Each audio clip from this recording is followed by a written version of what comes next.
So, good afternoon everyone. I'm Kirby Katipay and I'm here to continue the discussion of the correctional institution or the Bucor. So, next is the head of the Bucor with the rank of Undersecretary. So, shall have the position and title of Director General of Corrections, the second officer in command of the Bucor with the rank of Assistant Secretary shall have the position and title of Deputy Directors of Correction, the third officers in command of the Bucor with the rank of Chief Superintendent shall have the position and title of Correction Chief Superintendent, the fourth officer in command of the Bucor with the rank of Senior Superintendent shall have the position and title of Correction Senior Superintendent.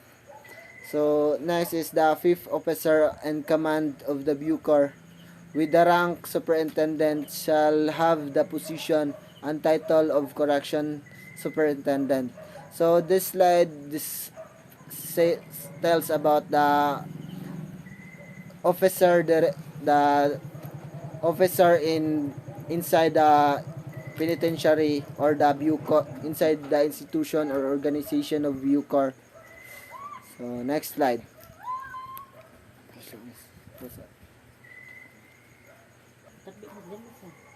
So next is the Department of Budget and Management or DBM.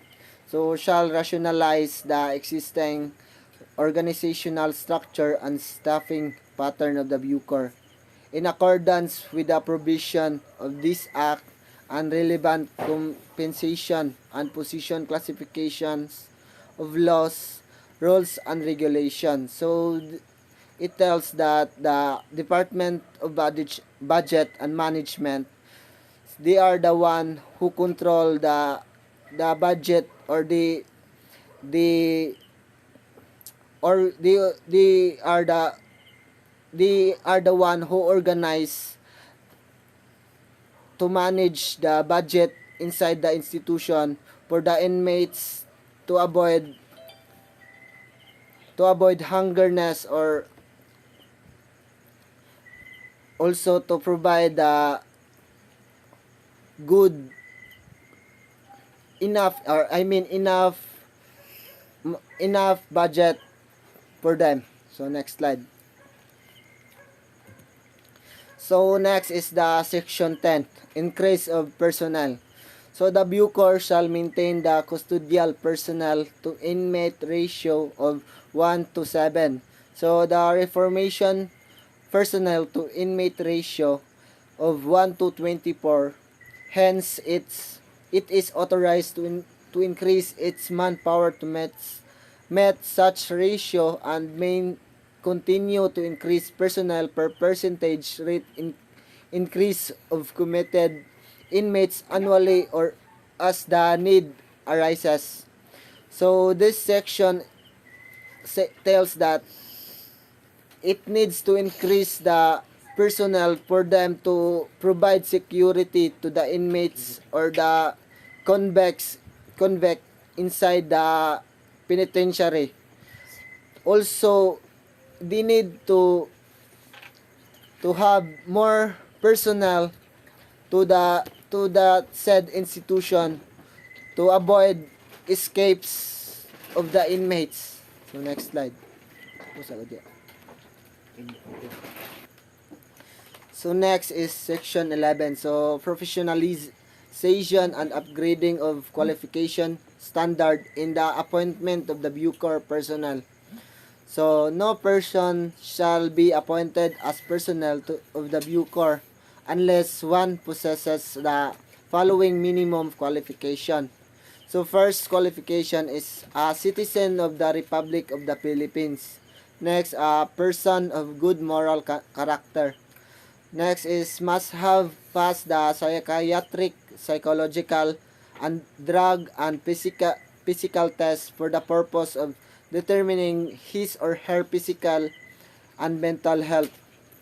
Next is must possess a baccalaureate degree from a recognized learning institution.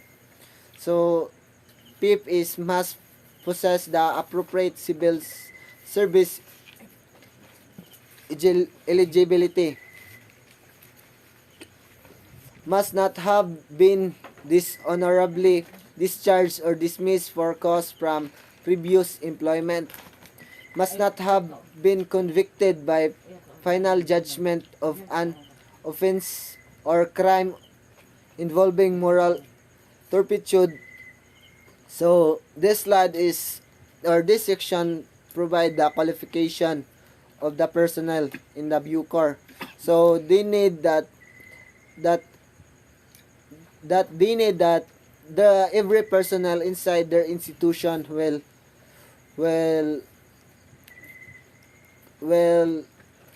they want to fulfill their duties, and the also the one of their qualification is must have passed a psychiatric and psychological exam.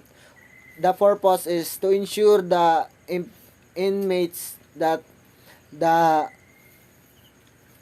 warden or the bureau personnel will not been mentally or not have mental problems, to avoid tortures or any problems inside the institution. Next slide. So also the qualification of the Bucor is must be at least 1 meter and 62 centimeter or 1.62 meter in height for male. So and 1 meter and 57 centimeter or 1.57 meter for female. So provided that a waiver for height and age requirements may be granted to applicants belonging to the cultural communities, that a new applicant must not be less than 21 or more than 40 years of age. So except for this particular provision, the above enumerated qualification shall be continuing in character, and an absence of any one of them at any given time shall be ground for separation or retirement from the service.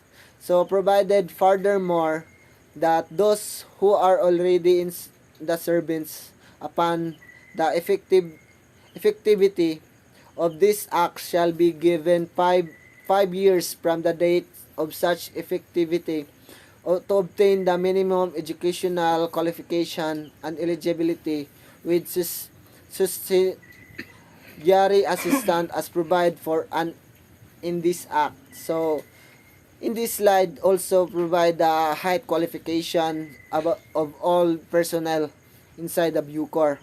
Also, if they cannot meet that requirements, the next option is the waiver for height and age requirement. So they need to apply waiver for them to qualify as bureau personnel. So next slide. So after the lapses of the period for the satisfaction of a specific requirements, incumbent personnel of the Bucor who fail to satisfy any of the requirements enumerated under this section shall be separated from the service if they are below 50 years of age and have served in the government for less than 20 years, or retired if they are 50 years and above and have served in the government for at least 20 years without prejudice in either case to the payment of benefits they may be entitled to under existence laws. So also the Bucor personnel also provide age requirement for every personnel. So to for the purpose to fulfill their duty accordingly, because some of the individuals aging is one of the reason why they cannot fulfill their jobs inside that institution. Next slide. So, for sustained personalism in the service, the Bucor is directed to conduct study for feasible establishment of the Philippine Correction Academy. So, partnered after the Philippine National Police Academy or PNPA of the Philippine National Police or PNP and the Philippine Military Academy PMA of and the Armed Forces of the Philippines or AFP. So for its commissioned officer. So they are the one who are involved in that any academy or organization will be also qualified to become a Bucor personnel. They are the one who choose of that. So next slide. So next is the Bucor shall continue training its personnel through its personal training school. So which shall be renamed as Correction Training School Institute partnered after the BGMP's Jail National Training Institute. So GNTI, the Bureau of Fire National Training Institute, and the PNP's National Training Institute. So also the Bucor also, if they are not inside that institution, not not they not that they are ensured that they are continue serving after the, even they are inside that institution, they continue training in that in its personnel for them to upgrade the security inside that institution.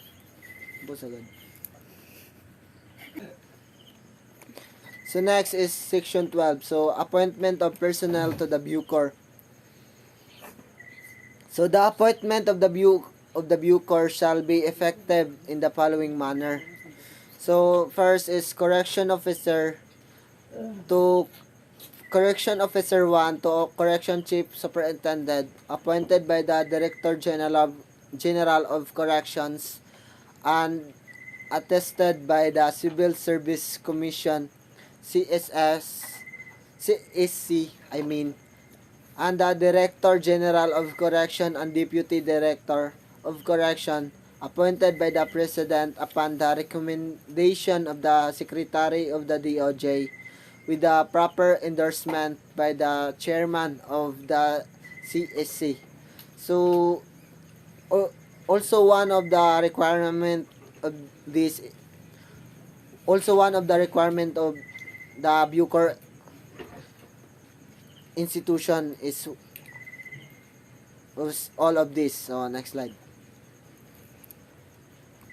So, section 13. So, lateral entry of officer into the Bucor. In general, all the original appointments of the officer in the Bucor shall commence with the rank of correction inspector, wherein applications for lateral entry into the Bucor shall include all those with highly specialized and technical qualification, such as but not limited to civil engineers, mechanical engineers, electrical engineers, chemical engineers, chemists, architecture, criminologists, certified public accountants, nurses, physical therapists, dentists, social worker, psychologists, sociologists, guidance counselors, and teachers. So also part of this is the doctors of medicines, member of the Philippine Bar, and chaplains shall be appointed to the rank of correction senior inspector, their particular technical service. So this also one of the requirement in lateral entry of officer in Bucor. So next slide. Section 14. So professionalization and upgrading of qualification standard in the designation of personnel of the Bucor to K position. So first is no person shall be designated to the following K position of the Bucor unless one of has met the qualification provided wherein sub-colony supervisor should have the rank of senior inspector who must have finished at least second year Bachelor of Laws or earned at least 12 units in master's degree programs in management, public administration, public safety, criminology, penology, sociology, national security administration, of defense studies or other related disciplines from a recognized institution of learning and must have satisfaction pass the necessary training or career courses for such position as may be established by the Bucor, counselors and teachers, doctors of medicine, members of the Philippine Bar, and chaplains shall be appointed to the rank of Correction Senior Inspector in their particular technical services. So next slide. So next is Colony Assistant Superintendent. So should have the rank of Chief Inspector who must have finished at least second year Bachelor of Laws or earned at least 24 units in a master's degree program in management, public administration, public safety, criminology and penology, sociology, national security administration, defense study or other related disciplines from a recognized institution of learning and must have satisfaction pass the necessary training or career courses for such position as may be established by the Bucor. Next slide. So, colony superintendent. So, should have the rank superintendent who must be a graduate of Bachelor of Laws or a holder of a master's degree in management, public administration, public safety, criminology, penology, sociology, national security administration, defense study, or other related disciplines from a recognized institution of learning and must have satisfactorily passed the necessary training or career courses for such position as may be established by the Bucor, provided that in prison and penal farms with an inmate population of 2,000 but below 3,000, the colony superintendent shall have the rank and qualification of colony senior superintendent. So, next slide. Next is the regional superintendent. So, should have the rank of senior superintendent or chief superintendent. So, who must be a graduate of bachelor's of laws or a holder of a master's degree in management, public administration, public safety, criminology, penology, sociology, national security administration, defense studies, or other related disciplines from a recognized institution of learning and must have satisfactorily passed the necessary training of career courses for such position as may be established by the Bucor. So that in prison and penal farms with an inmate population of 3,000 but below 5,000, the regional superintendent shall have the rank and qualification of a colony senior superintendent, provided further that in prison and penal farms with an inmate population of over 5,000, the regional superintendent shall have the rank qualification of a chief superintendent, and any personnel of the Bucor who is currently occupying such position but lacks any of the qualification mentioned therein shall be given 5 years to comply with that requirements. Otherwise, the personnel shall be relieved from the position. So, next slide.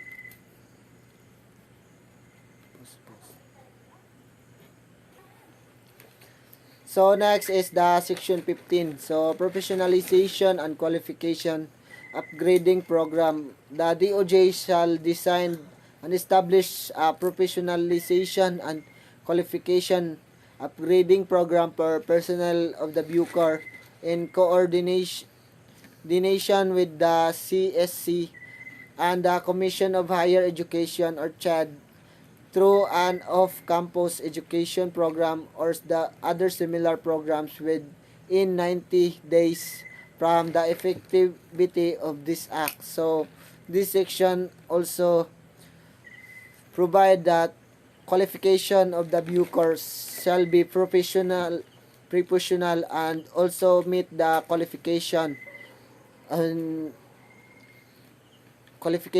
the requirements. So, next slide. So, section 16. So, accreditation system for the personnel of the Bucor. There shall be established a system of attrition for the personnel of the Bucor within 5 years from the effectivity of this act. So, submitted by the said Bureau of the DOJ for approval. Such attrition system shall included. So, but it is not limited to the provision of the following principles. So, first is attrition by demotion in position or rank. Any personnel of the Bucor who is relieved by and assigned to a position lower than what is established for the grade in the respective staffing pattern and who shall not be assigned to the position commensurate to one's grade within 2 years after such demotion in position shall be separated or retired from the service. So, next is the attrition by non-promotion. So, any personnel of the Bucor who has not been promoted for a continuous period, often 10 years, shall be separated or retired from the service. So, except for those who are occupying a third level position. So, one of the requirements to meet is attrition by non-promotion. So, if they cannot meet the time of promotion or a several period of time to be promoted, so they are advised to be retired in the service. But except for those who are occupying a third level position. So, next slide. So, attrition by other means. So, any personnel of the Bucor with at least 5 years of accumulated active service shall be separated from the service based on any of the following factors. So, efficiency based on poor performance during the last 2 successive semestral rating period. Efficiency based on poor performance for 3 cumulative semestral rating period. Physical or mental incapacity to perform one's duties and functions, or failure to complete the required career courses and or appropriate civil service eligibility for his or her position except for justifiable cause or reason, and the separation or retirement from the Bucor under this section, any personnel who is dismissed from the Bucor pursuant to the above enumerated principle in this section shall be separated in one has rendered less than 20 years of service and be retired if one has rendered at least 20 years of service unless the concerned personnel is disqualified by law of receive such benefit. So next slide. So section 17. So promotion system for personnel of Bucor. So within 6 months after the effectivity of this act, the Bucor shall establish a system of promotion for the personnel of the Bucor through the following principles. So first is rationalized promotion system. So thus this system of promotion shall be based on merit and on the availability of vacant ranks in the Bucor staffing patterns. So such system shall be rendered fair so as to ensure that women personnel of the Bucor shall enjoy equal opportunity to for promotion as to men. So next slide. So requirements for promotion. So any personnel of the Bucor shall not be eligible for promotion to a higher rank unless one has met the minimum qualification standard or the appropriate civil service eligibility set by the CSC and has satisfactorily passed the required psychiatric, psychological, drug, and physical tests, and any personnel of the Bucor who has exhibit acts of conscientious courage and gallantry at the risk of one's life above the and beyond the call of duty. So or selected as such an nationwide search conducted by any accredited civic organizations shall be promoted to the next higher rank, provided that this shall be validated by the DOJ and the CSC based on established criteria. So next slide. So next, section 18. So performance evaluation system. There shall be established performance evaluation system which shall be administered in accordance with the rules and regulation and standards and a code of conduct for the personnel of the Bucor to perform promulgated by Bucor through the DOJ. Such performance evaluation systems shall be administered in such a way as to foster the improvement of the individual efficiency and behavioral discipline, as well as the promotion of organizational effectiveness and commitment to public service. So the rating system as completed herein shall be based on standards prescribed by the Bucor through the DOJ and shall be considered of the annual psychiatric, psychological, and physical tests conducted on the personnel of the Bucor. And that's all for this video. Thank you for listening. Have a good day.